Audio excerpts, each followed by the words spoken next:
Welcome to the Paws podcast, episode number 15.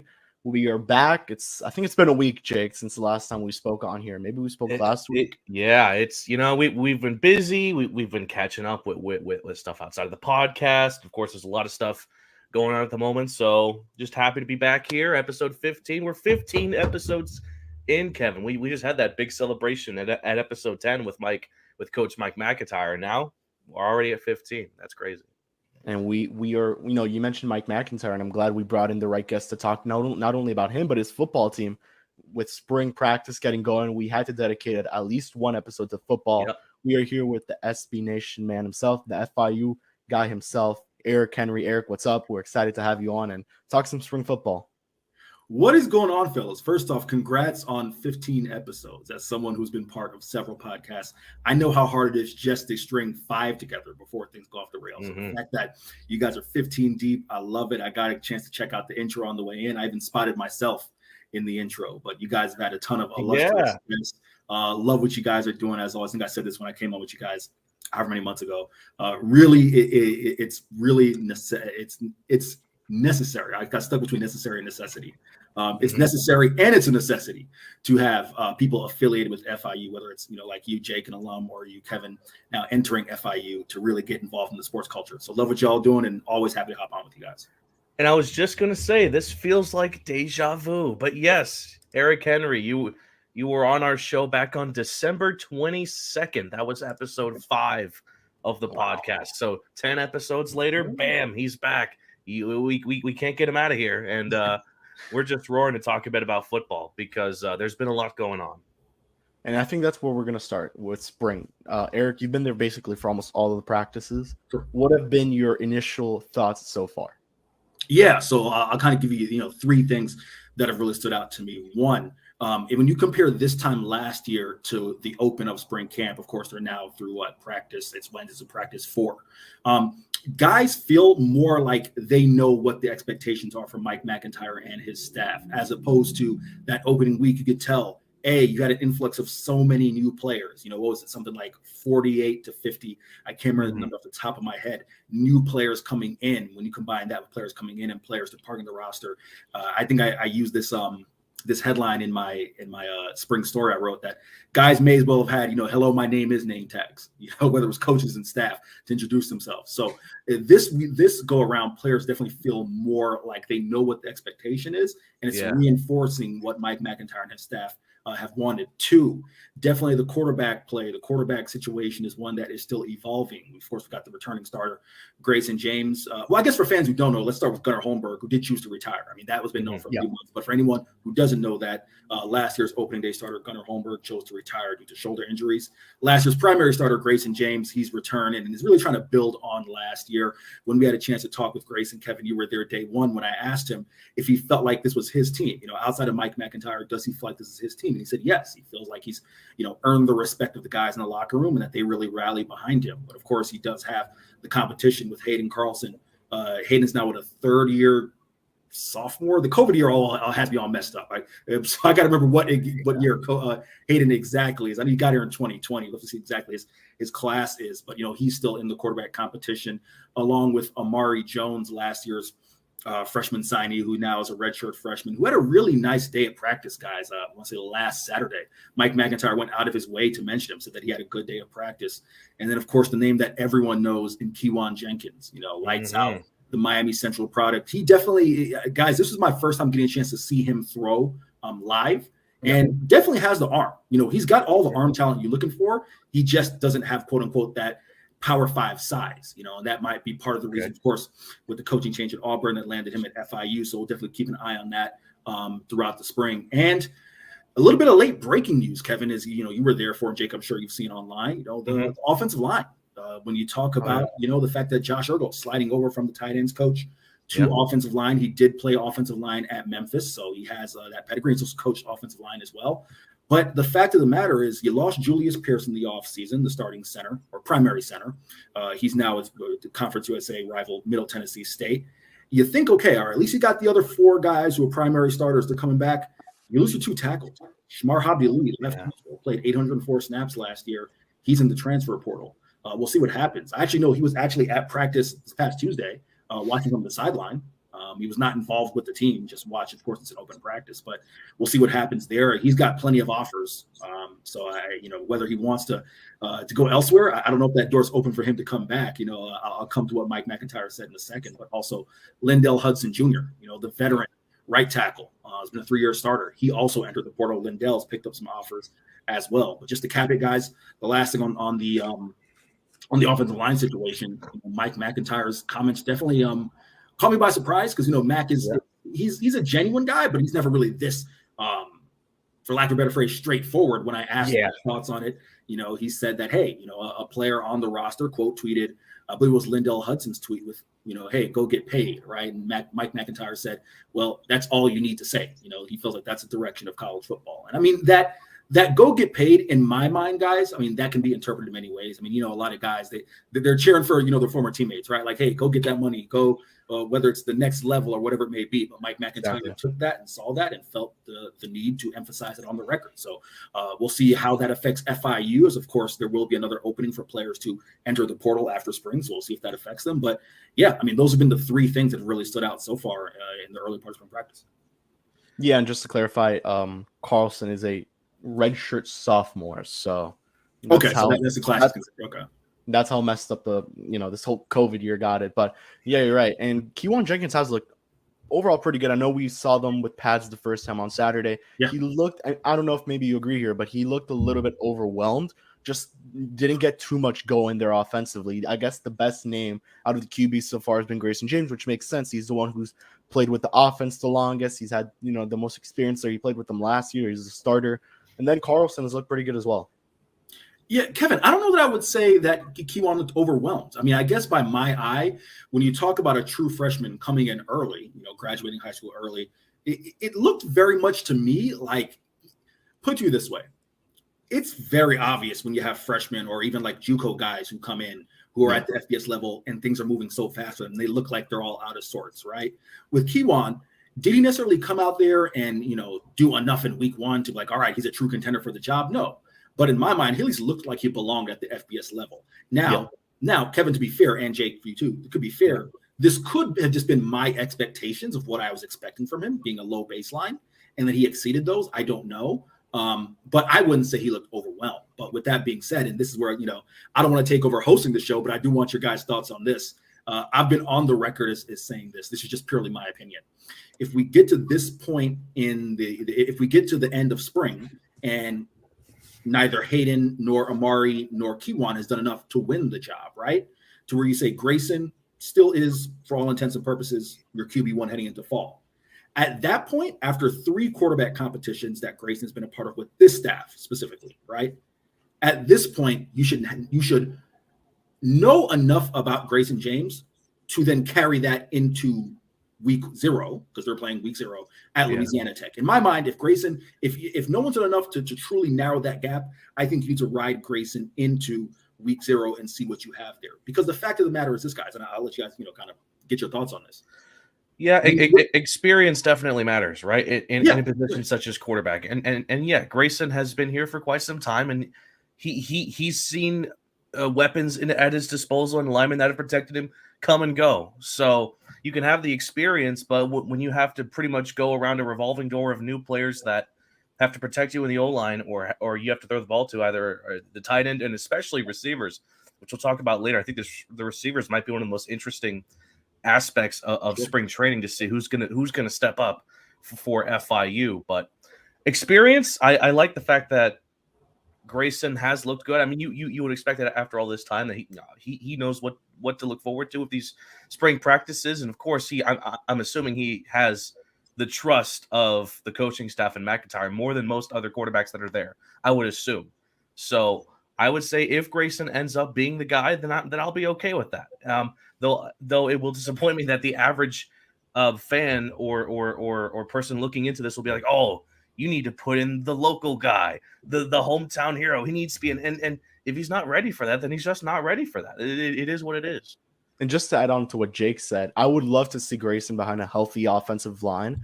We didn't see that last year, basically. No. Besides maybe that opener against Bryan and maybe a couple weeks after that, we did not see Grayson under a healthy offensive line. We didn't see him with a fully healthy team. A lot of injuries hurt FIU last year, especially on the offensive line.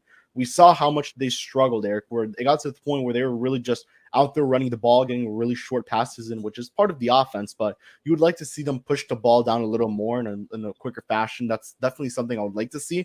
And Grayson has the arm to do so, and he really does have the ability. He's fast, he's mobile, he could really extend plays. I do think Grayson should be the starter, but then that's where Jake comes in, and we've talked about this as well, Eric, where we see student section, they know about Kiwan, they know how the hype, what this guy could turn into, if he reaches his ceiling here at FIU, they're going to be calling his name out in the stands. And you said it, the cage is not too loud, so they're going to be hearing that very clearly.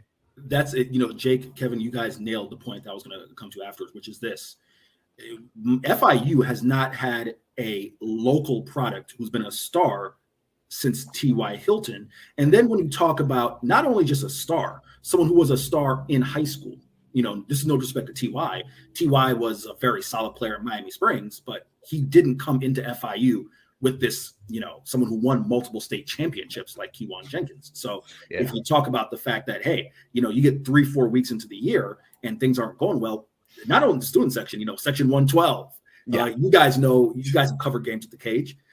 You have, I hope this doesn't, offend anybody, but you don't have a ton on the home side, a ton of fans who aren't parents of players. I mean, we've covered games there. You got a lot of parents, a lot of families. Yeah. They're going to be cheering for, who they want to get, and they'll make their voice heard. So that is something you have to consider. So in my mind, again, and especially Kevin, to your point, we haven't seen Grayson with a lot of the tools, a healthy offensive line, pieces that are all together. So we'll see what happens, but you can't deny the fact that you have someone with such a pedigree like Kewan Jenkins behind you that will play a factor if, for whatever reason, things don't work out. Something you got to consider. But I think you got to give Grayson every chance if Kewan doesn't win the job coming out of spring, in my mind. And then there's Hayden Carlson, who did impress in the final game against Memphis, looked really good, in my opinion. And he's looked okay so far in camp. And then, Armani Jones. So that's the other name there, Eric. What have been your thoughts on him? I think he's gotten a lot more reps than I expected. Obviously, they have to split the reps equally, but it just seemed like he's been the guy getting the most reps from what I've been, looking at so far. Yeah, I think they're splitting him fairly evenly. Amari had a really good day on Saturday. Kevin, I don't know if you know this as well, but Amari connected with Eric Rivers, the Memphis transfer. I know, Jake, you want to talk about the receivers a little bit. I'll let you carry it into that in a moment. But, Amari does look like he's progressing. And self-admittedly, I didn't think he would be too huge of a factor in the quarterback competition this year, just because of the fact that you have a returning starter. And then you have, again, as you mentioned, Hayden Carlson, who had a game against Middle Tennessee State that he can actually build off of, show some of that potential. Grayson, those were all 4 3-star recruits. And Grayson was a guy who, if you look at his recruiting during the COVID kind of time, between COVID and the transfer portal, the quarterback position coming out of high school has been affected so much in terms of high school recruiting. He's a guy who may have gone and may have had more, Power 5 offers if it wasn't the time that he was coming out of high school. So definitely talented guys, and we'll see what kind of shakes out in that QB race. But yeah, Kevin, Amari is someone who definitely is, and making a name for himself. Mike McIntyre even said that he's kind of inserted himself in this race last time we talked to him. Yep. Mm-hmm. Anything on your end, Jake?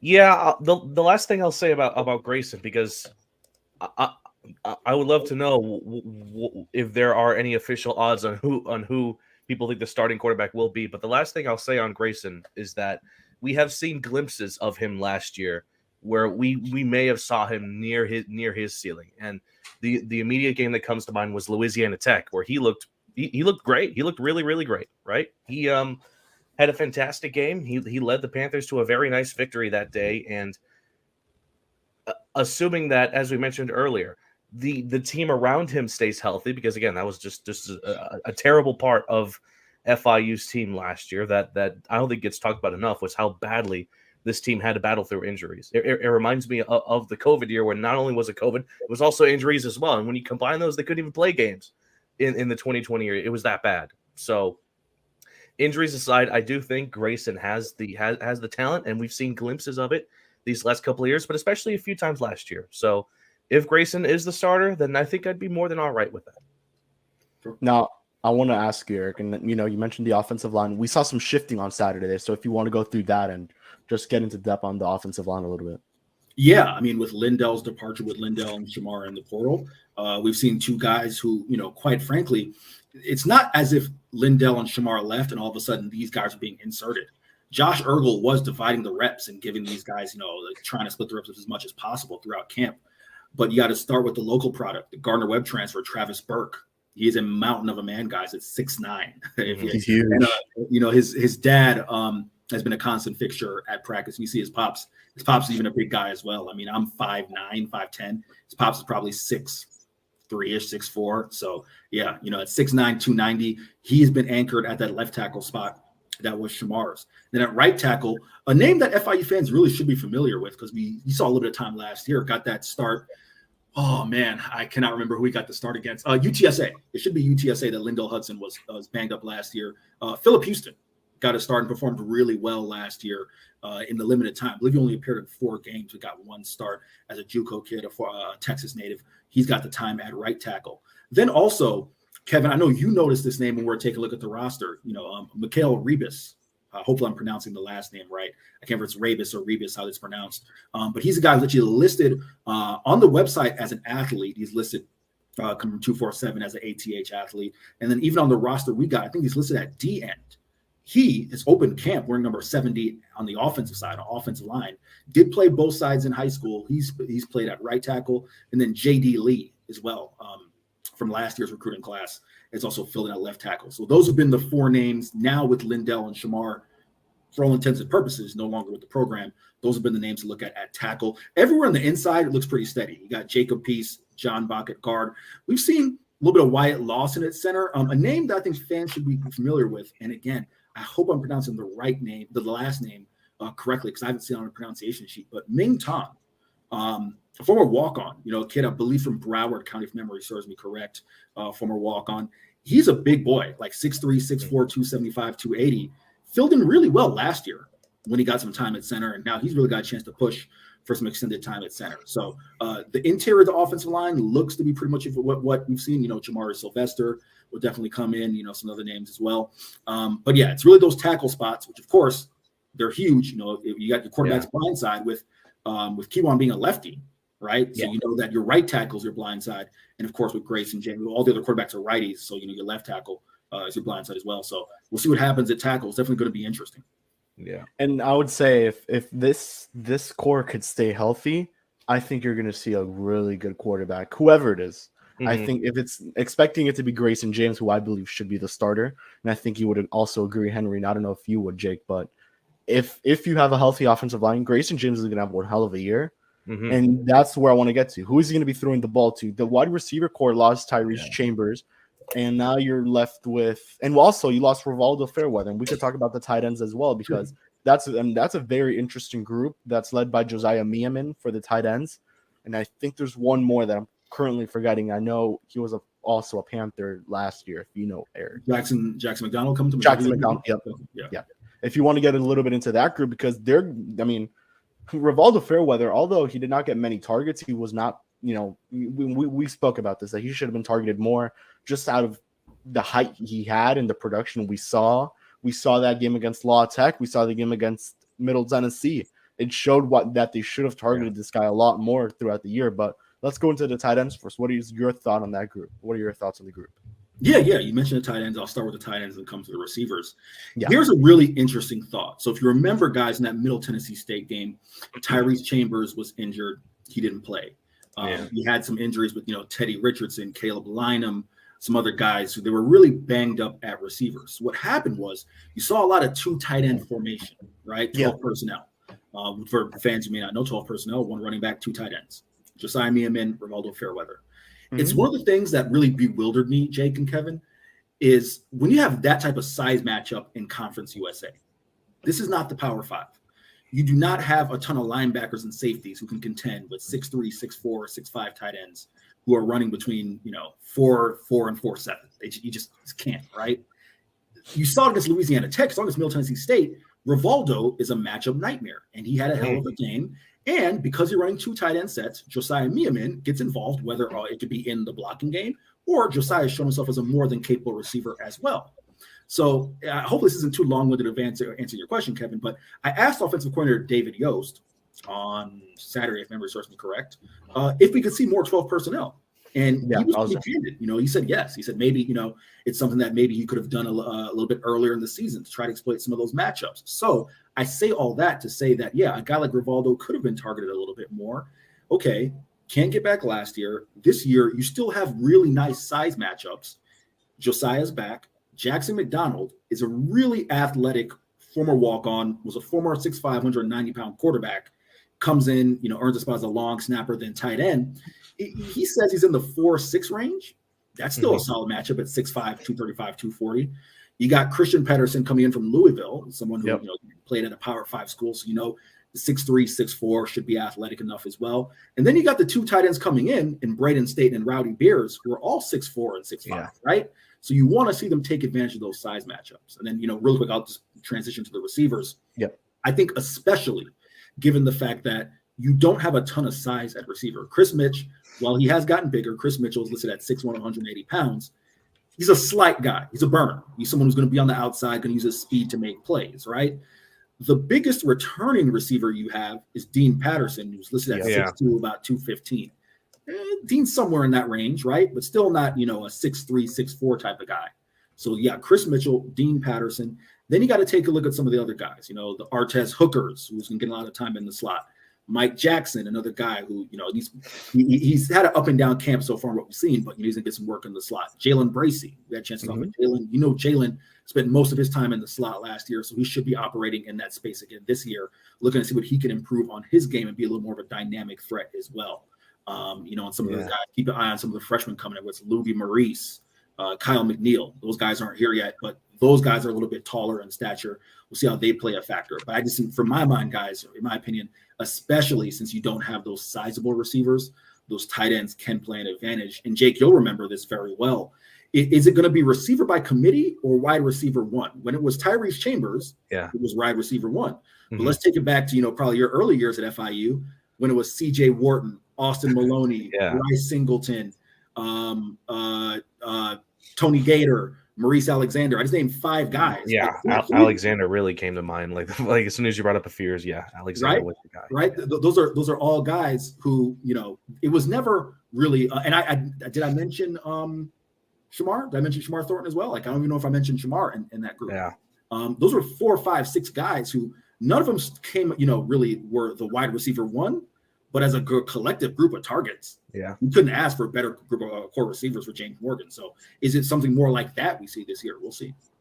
Well, something I'm wondering, Eric, off the top of your head, have you seen a new wide receiver that has a similar skill set to that of Tyrese at all? I mean, we all know some of the skills that made Tyrese Chambers such a dangerous receiver to try to guard. Are there any wide receivers you've seen that even look a little bit like what Tyrese was able to do? Well, I mean, I think I wrote this. You don't lose a Tyrese Chambers and get better in your receiving room, right? Like Tyrese, the thing that was so abundantly obvious about Tyrese early was, even though he came from the FCS level, he looked like he belonged very early on, even in practices, right? His route running, his energy.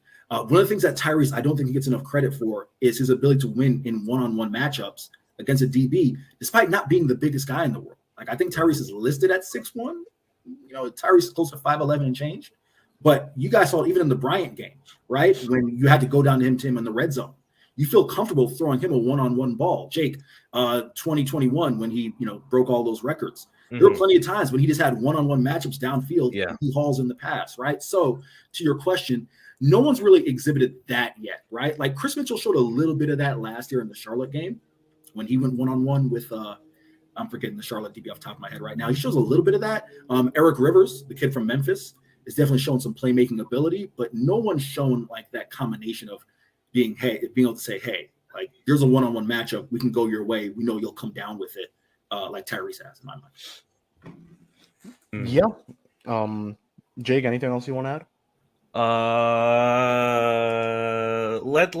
I am interested. I haven't been able to make it to Aintree practice just yet. I'll get there. All right. You'll see my face eventually. Don't worry. But on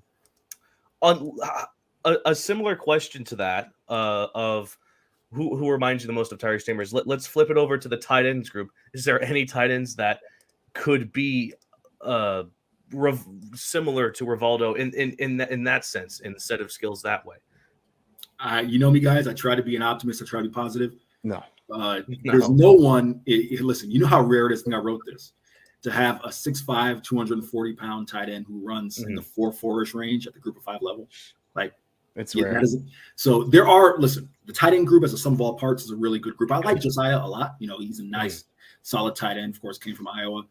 No one's going to remind you. No one's going to be able to run away from a defense the way that Rivaldo Fairweather can. You know, so offensively. Again, things are going to be a work in progress. I think the defense, you know, Kevin, you've seen a lot of it in the early part of camp. That's going to be a group that I think has a chance to really excel in year 2 under Jovan DeWitt, because you've got some players coming who may fit that 3-4 scheme a little bit better. Yeah, that's something actually I think I want to get to. The defense. It's looked very good so far. I mean, you've had your main guys with Reggie Patterson, the new guy, JT Anderson, Jack Daly's been there. You've had your main guys. You bring in Avery Huff from the University of Miami. They, you know, even though they lost players on the defensive end, Dorian Hall's now gone, a couple other guys left. You bring in guys and you really don't feel too bad about where your defense is at, especially now when you kind of keep the same system that you had last year. You can bring it into this year. There were moments where the defense looked good. I know that Middle Tennessee game, although they gave up a good amount of points, they kept the quarterback pretty tamed overall throughout the game, is how I would say it. Yeah, I mean, I think, and Jake, you probably would agree with this being an alum, cautious optimism with the defense, because we've been hoping for an improved defense for many years now. They're going back to, you know, really the glory days of the Butch Davis era. We've been hoping for improved defense. Obviously, it all starts up front, stopping the run. That has been an issue ever since I've covered this team. I'm going on year 6. And it's been an issue stopping the run. So you talked about Jack Daly. Listen, we all love Devon Strickland. Devon Strickland is, you know, a really good Conference USA defensive tackle. However, making the switch from a 4-3 defensive tackle to a 3-4, playing in that zero technique. I mean, guys, I've even gone back and tried to watch a little bit of the film from last year. Just some of the things you ask of that 3-4 nose guard, as far as being a space eater, you know, holding off the blockers. So those Mike linebackers, you know, whether it's going to be Donovan Manuel and Elijah Anderson Turner, them coming in here, Elijah Anderson Taylor. Sorry, I keep saying Turner. Them coming in and making the tackles. Jack Daly's all of 6'3", 335 pounds. Like, he's a better fit as that zero technique nose guard. You know, I was talking with Jordan Garrod, I think it was on Saturday, asking him some of the nuances of being a 4-3 defensive tackle versus 3-4, and just the responsibilities that are asked of you. So having guys who fit that scheme should help the defense. And then you talked about, you know, really some of the things in the secondary, right? You lose Dorian Hall, you lose Andrew Volmar, right? You know, Henry Gray left last year. So you bring a guy like JoJo Evans, who started at Kent State. You got Jamal Potts coming back. You got CJ Christian coming back from injury, Hezekiah Massey's, you know, others, of course, Demetrius Hill. So I really think this defense, if they can gel together in this scheme in season 2, that should be huge. And I'll say this: the ceiling for this brand new defense, when compared to last year's, it's kind of low. When you look at the amount of points that the FIU's defense gave up in droves, like from week to week to week, they would give up over 30, 40, 50, over 30, 40, 50 points in rapid succession, and they would have some moments where they looked pretty good against that Charlotte game, limited the 49ers to 15 points, I believe. But at the same time, 2 and 3 weeks later, they gave up 52 points back to back against North Texas and FAU. The defense last year had a lot of missing holes, had a lot of skills that they could not meet to provide a worthwhile defense. So, Eric, what players have you seen so far that you think could best fit those missing holes, specifically from what you saw last year? Sure. So just to be fair, Jake, I mean, those 2 games you outlined, it was one thing I will say. The offense did not set up the defense for hitting at all. Good field position, especially in that North Texas game. It felt like North Texas was starting inside of FIU territory. I just remember that one because that one got so out of hand so quickly. But nevertheless, to your question, yeah, I mean, listen, I do think got to keep an eye on Elijah Anderson Taylor, right? He's going to come in and fill that void that was left by Gaithan Bernardell, who's at Stanford. Two guys, heavy hitters, 3-4 linebackers, size-wise, definitely have played in that scheme. That's going to be a thing. Avery Huff, of course, if you can add more athleticism at that spot, at that rush end kind of spot, that's going to be big. So a guy like him. Don't forget about Alex Nobles. Nobles is a kid from North Carolina who's very athletic. If you can pair him with a Sean Peterson in his second year playing on defense, I think those things will be big. And then I also don't want to forget about the guys up front. Again, I know I mentioned Jack Daly and Jordan Garrod, but I'm really interested to see how things kind of fare at the defensive end spot, right? We got Keegan Davis. We got Claude Larkins. Jordan Garrod's probably going to kick out and be an end this year. I think he has a chance to start at end as opposed to being inside at nose guard. We'll see. Of course, Jeremy Passmore, some of the others. So Ty Danzy, coming back. So really want to see how the end spot works because, again, guys, I can't emphasize this enough. In the 3-4, everything's going to start up front. Whether it's your pass rusher or your run defense, everything is going to start up front. From there, you can work your way out into the secondary. Of course, Adrian Cole's out for the entirety of spring with a torn labrum, so we'll see how that fares. But really want to see how those guys in the front seven, kind of step up and make some plays. All right, so we're going to go to a news break, Jake. But after that, we're going to talk about some of the freshmen that haven't showed up because some of these guys, just looking at the height, the weight, and what could be the ceiling, some of these guys are beasts. So let's go to a quick news break, Jake. All right, it is time for the Paws Up podcast news break, going over some of the latest and greatest news, not just for FIU athletics, but just FIU in general. So let's start with men's basketball, and it's not a great one. FIU star guard Denver Jones recently announced on social media that he is entering the transfer portal and will not play for the Panthers next season. Jones had a breakout year last season, averaging over 20 points a game. His success earned him a spot in the All-Conference USA first team. He's already set for some visits from SEC schools, including both Arkansas and Alabama.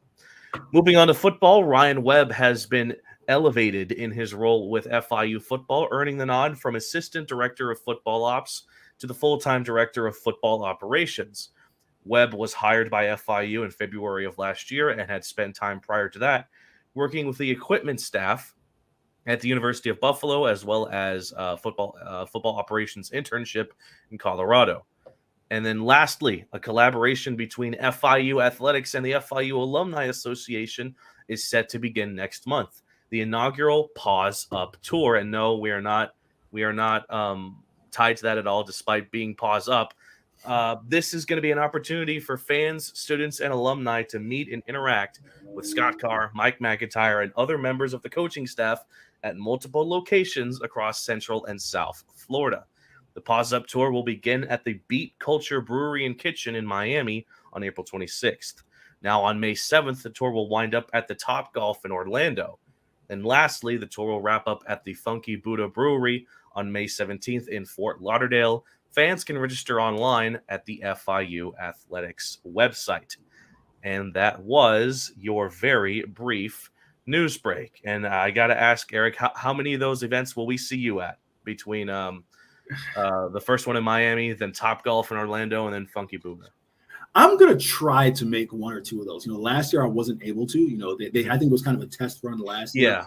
Want to give a huge shout out. I know Mike McIntyre and Scott Carr are the headliners, but there's one true headliner, and that is Sarah Duquesnoy. Sarah, I have been practicing your last name for 4 years. If I just butchered it, I'm sorry, and you can come after me if I mess it up. But Sarah, for anyone who doesn't know, Sarah is the head of the Alumni Association. She does a great job. She's always a smiling face. So, go to the Paws Up Tour, for Mike McIntyre and Scott Carr, but stay for Sarah because she is an incredible person. So I got to give Sarah a shot. There's no other guys. I don't think any Alumni Association person gets a shout out at Conference USA Media Days, at FIU Media Days, like Sarah did from Mike McIntyre. So that just goes to show you how important she is. No doubt about it. Lights out work. Absolutely. Lights out. Lights out! Lights out! I knew that was coming at some point. I just didn't see it in this note. All right. Good job, Jake. Thanks. All right.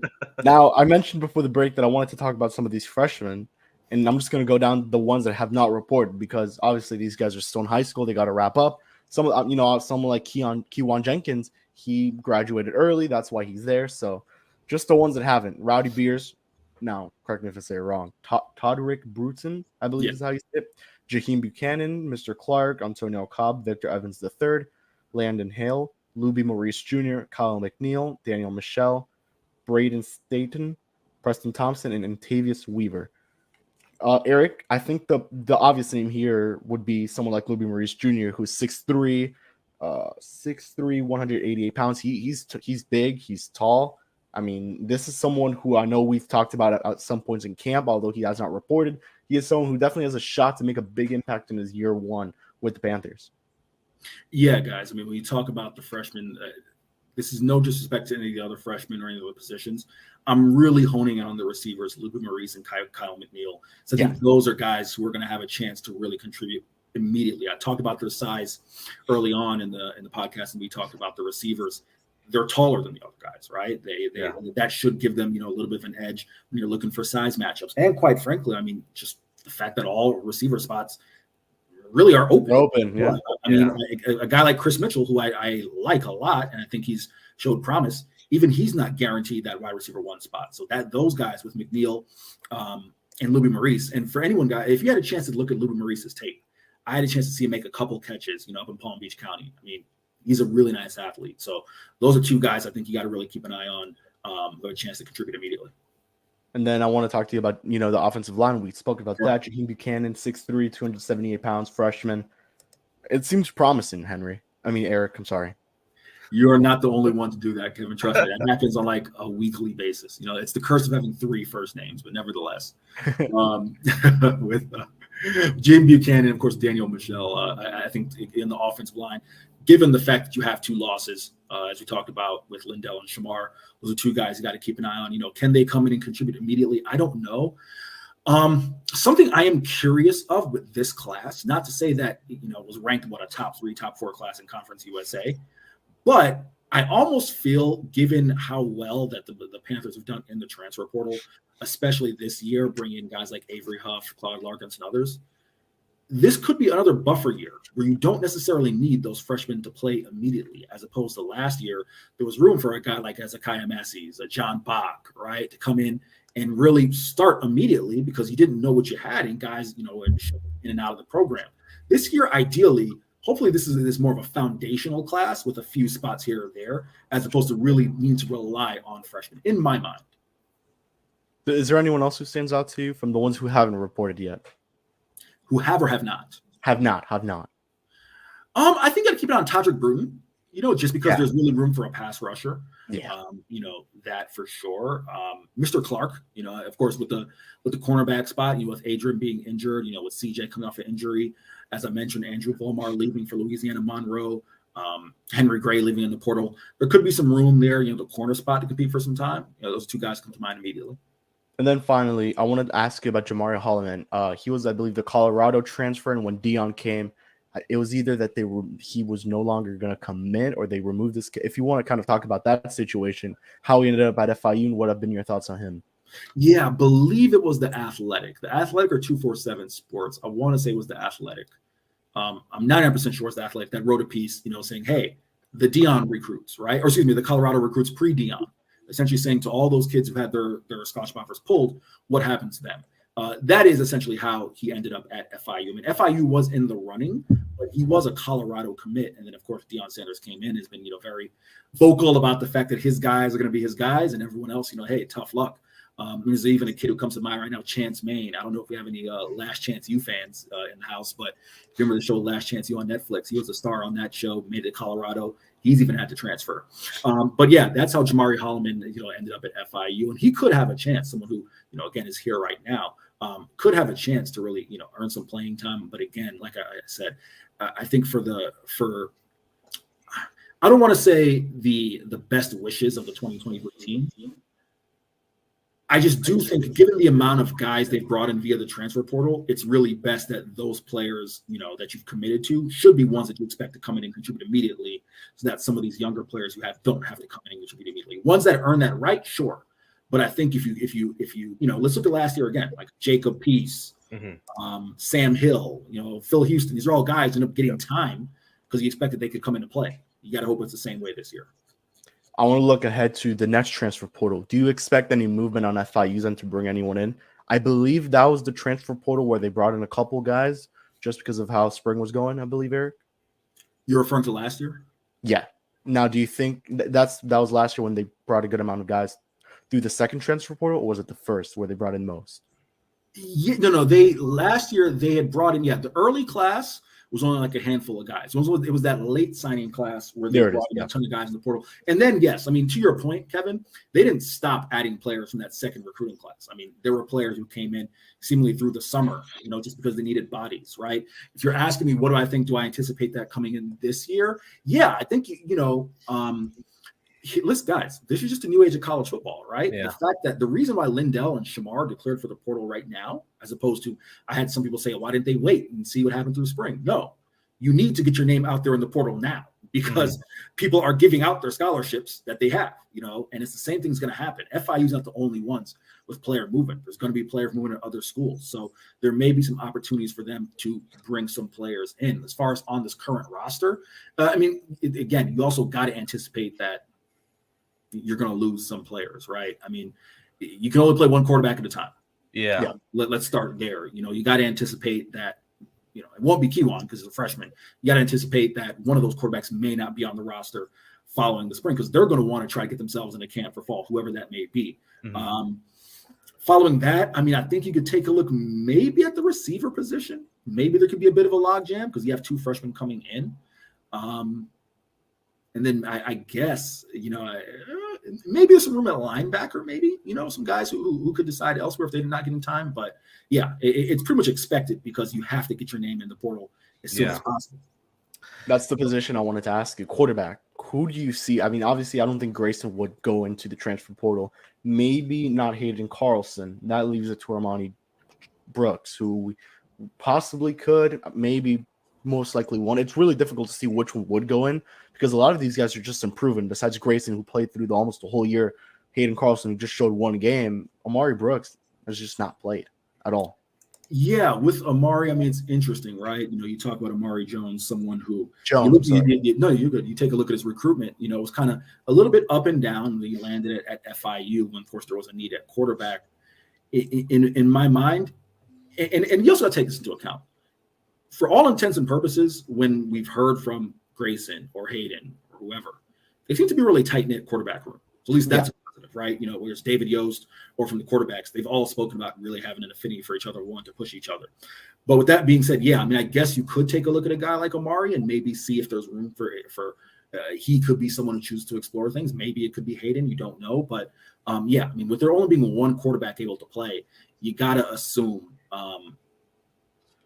especially given the fact that this is a legit competition, right? Yeah. This isn't a situation where you have a returning Jake. It's not a James Morgan situation where J-Mo is going to be the starter and then whoever else is kind of prepping for down the road, right? Yeah. These are all guys who are hoping to get their chance on the field. So that part. Yeah, it's been a very long time since we've had a quarterback with such stature at FIU that you could instantly look at him and be like, "Yep, that's our guy. That's starting week 1, or in this case, week 0." Does that even mean week 0? So let's stick with the transfer portal for just 1 second because we had an interesting discussion in our last episode with David Drucker. He brought up the transfer portal for a couple minutes, and he basically, if I'm not mistaken, Kevin, he went off on the transfer portal in general, just talking about above many things how it hurts smaller programs such as FIU and mainly benefits the bigger programs. And in one instance, maybe our friends down the street over in Coral Gables. So just very briefly, Eric, do you share any sentiment or malevolence towards the transfer portal like our good friend David Drucker did in our episode last time, or do you see it differently? I have not had a chance to hear Drucker's comments. I will have to go back and listen and take them up with Drucker. Here's what I'll say, boys.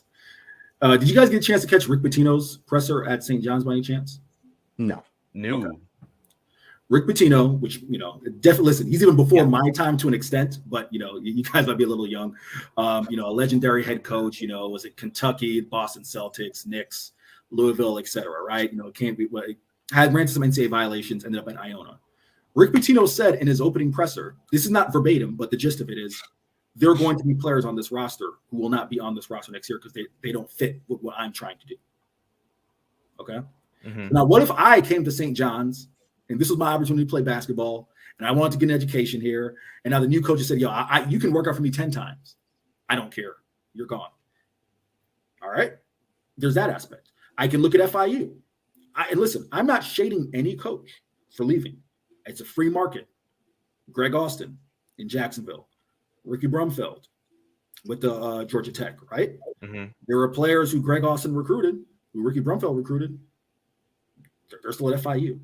Mm-hmm. I don't listen. I understand for those who want to make the loyalty argument because you have you're a fan of a team, right? And you want to build a relationship with your players. Just don't come to me with transfer portal and talk about how it's a bad thing or how it's this, that, and the other, and don't hold coaches to that same standard, right? As long as coaches can up and leave for different jobs. Look at Jackson State. Every day, it seems like I look at a player, there's a Jackson State player in the portal, players who Deion Sanders recruited to Jackson State, Mm-hmm. FBS guys, recruited them to not only an FCS school, but an HBCU, and he's gone, right? So at the end of the day, I transferred schools, and I don't think a student athlete should be held to a higher responsibility than me as someone who was a student athlete and then transferred to UCF to be a regular student, or as a coach who decides to up and leave. If you want to get into the NIL discussion of it, that's a different discussion. But as far as the transfer portal, it's free market. The only thing I personally would like to see is that players are getting good advice when they leave when they enter the portal, right? Because once you leave, you probably aren't going to get your old job back, most likely. So all I hope is that they're getting good advice.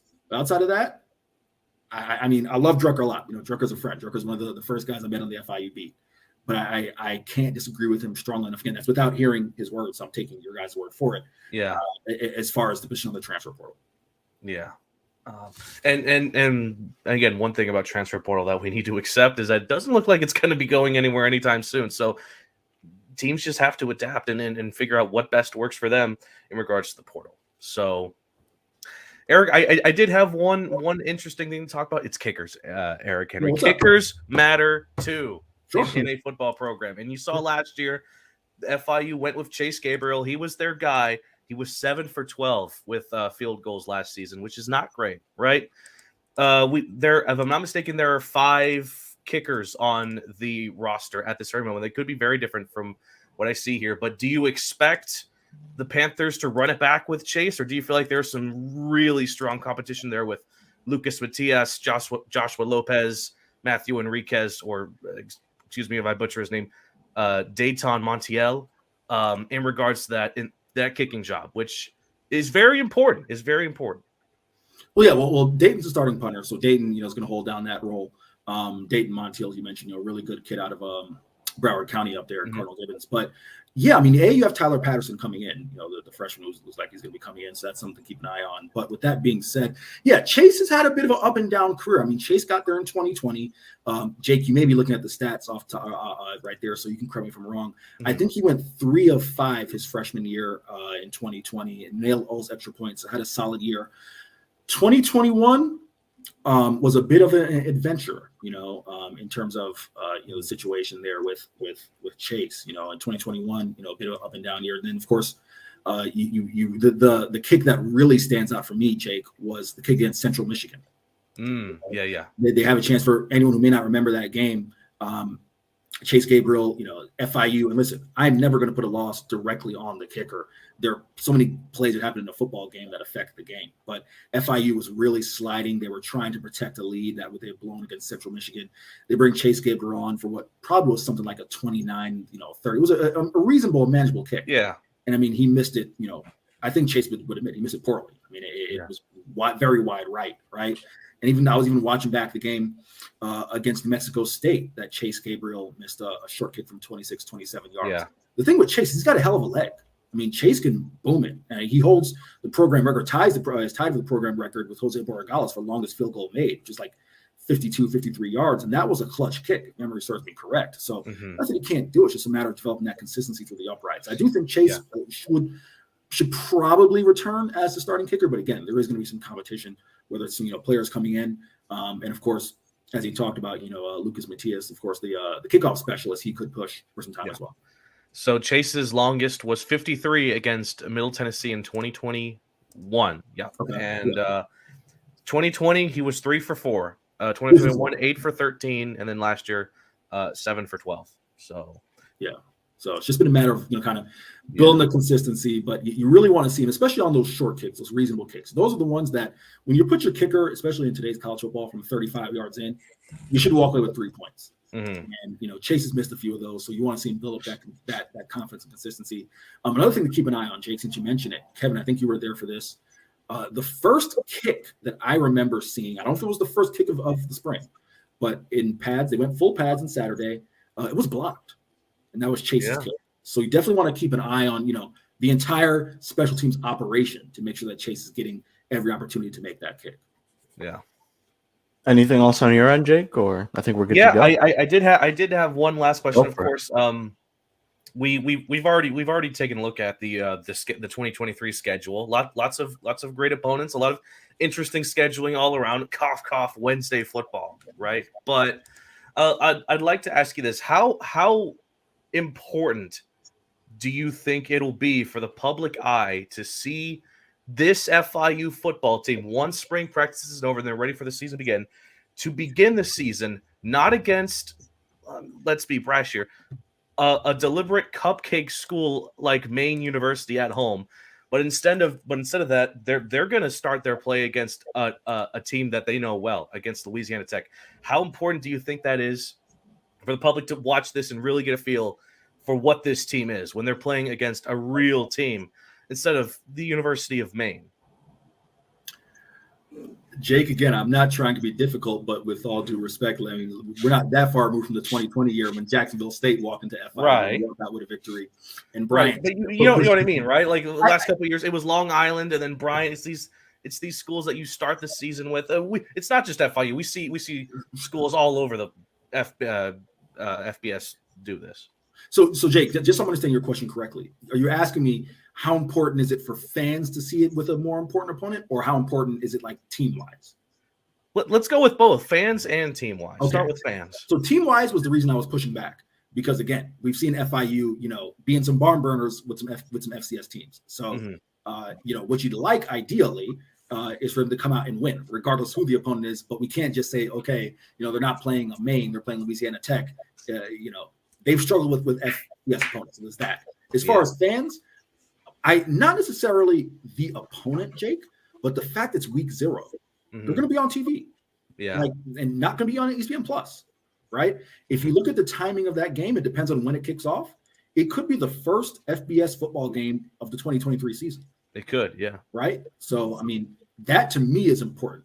Now, yes, it does help that it's a name opponent, as you mentioned, Louisiana Tech, someone who the Panthers ended up beating last year. The last trip to Ruston was a very hotly contested game in 2019 that I remember. James Morgan, threw a strike of a touchdown pass to Shamar Thornton. Just a heck of a game that Louisiana Tech ended up getting the victory. So I think in that aspect, it's important, but more than anything else, it's the eyeballs. It's the fact that the game will be easy to find. It's not going to be ESPN Plus for not just the local fan base, the national fan base. The fact that national college football fans. I for FIU's sake, I'm keeping my fingers crossed that game does kick off early, because then it gets a chance to have the true spotlight for 3.5 hours. Yeah, there's going to be quite a bit of nationally televised games as well, not just on ESPN but also CBS Sports Network. Thanks again in part to those Wednesday night football games that are pretty much wide open. Anybody can put a game on Wednesday and not have much competition as far as college football goes. That's true. Yeah. So another question I had, obviously you've been watching FIU for a while. Talk a bit about anything you've seen from some of the newcomers in Conference USA as well. Sam Houston, Jacksonville State, Liberty, and New Mexico State. Just what have you seen from them, and how do you think they will fare in this Wild West Conference USA? Very interesting pickups. I'll start with Liberty. Obviously a team that the Panthers are familiar with, having made the trip to Lynchburg in 2020. And for Panthers fans who, I know it's COVID, so you may not have made the trip. Williams Stadium, that is not a G5 facility. That is a Power 5 facility. Liberty as good as it gets. As good as it gets. They have all the infrastructure there at Liberty. Obviously, Jamie Chadwell coming in, replacing Hugh Freeze, is now at Auburn. That's an interesting fit. We'll see Jamie Chadwell. For fans who want to get familiar, just take a look at Coastal Carolina football. Grayson McCall, one of the most exciting players in college football. He's going to be bringing that style of offense to Liberty. So keep an eye on that. Definitely interesting. Then you talk about Sam Houston State, someone team coming up from the FBS ranks, along with Jacksonville State. Jacksonville State coached by Rich Rodriguez, the former Arizona coach, the former Rich Rod was at Michigan. There we go. I was trying to remember off the top of my head. So certainly have, some big name coaches coming in to FCS schools. And I think if you're a Panther fan, you would like to think automatically, just having by the benefit of being an FBS program now for 13, 14, 15 years, you don't want to see those programs quickly eclipse you, right? That's what you don't want to see. And a reason I mention that is you take a look at James Madison, who was in the Sun Belt last year, and their first year of FBS football, they made a statement. So you do not want to see those programs in their first year of FBS football look like a more competent football team and a more competent football program. That would be frustrating. Then you talk about New Mexico State coming in my mind, under head coach Jerry Kill. Jerry Kill, one of the longtime coaches in college football, a really good head coach, got them to 6 wins, got them to a bowl game last year. I believe they won their bowl game, if memory serves me correct. Now they get a kid in Eli Stowers coming in from the Power 5 at quarterback, is going to push the, kind of really push their quarterback situation there, because New Mexico State had a situation there with Diego Pavia and Gavin Frakes, 2 quarterbacks that FIU saw last year, very talented quarterbacks in their own right. And again, a team that shot the hell out of, quite frankly, the college football landscape by getting to 6 wins. Because if you take a look at New Mexico State under Doug Martin in the 11 seasons prior, they had gone something like 24-63, Jake. They were not a good football program prior to Jerry Kill's arrival. So definitely some names that I think if you're a Conference USA fan to keep an eye on. I'd just say really quick, the name you probably want to keep on most closely is Liberty. Liberty should be able to contend for a conference title immediately. Yes. Sleep on any of those other programs. Yeah. So lots of new faces in Conference USA. I think, is it next year or 2 years from now, they're going to add Kennesaw State in there as well. I'm not sure exactly when that is, but conference is open for anything. So last question I'll end on is, and I know it's way too early for this question. As a matter of fact, we're probably going to need to bring you back in at a future time to maybe discuss this a little bit further. But if I were to say that the over/under for wins this season was, let's put it at 4, because that's how many wins they got last year. How confident do you feel that they will either get more than 4 wins or less than 4 wins this season, just based off of what you've seen, spring practices, the new additions to the coaching staff, some of the new players that have surprised you, as well as the returning players that you've seen? Just based on what I've seen, I would say more. Now, here's the caveat. Okay. Is that more enough to get you to a bowl? I don't know. Not right now. It's still a little too early to tell. Quarterback situation, new players coming in, offensive line. Still a little hard to tell. But if you kind of catch my drift and I say they're going to be more than 4, but you don't quite know if it's a bowl just yet, that kind of puts you right around that 5 range. But with that being said, I do think that, the ceiling is much higher than that. But right now, that's all I feel comfortable going with, just given, it's really early in spring. We've got to see how quarterback situations shake out, some of these other programs. So we'll see. Yeah. So I think we're going to end it here. Eric, thank you for joining us once again. I'll be seeing you hopefully maybe in a week when we'll go back out there.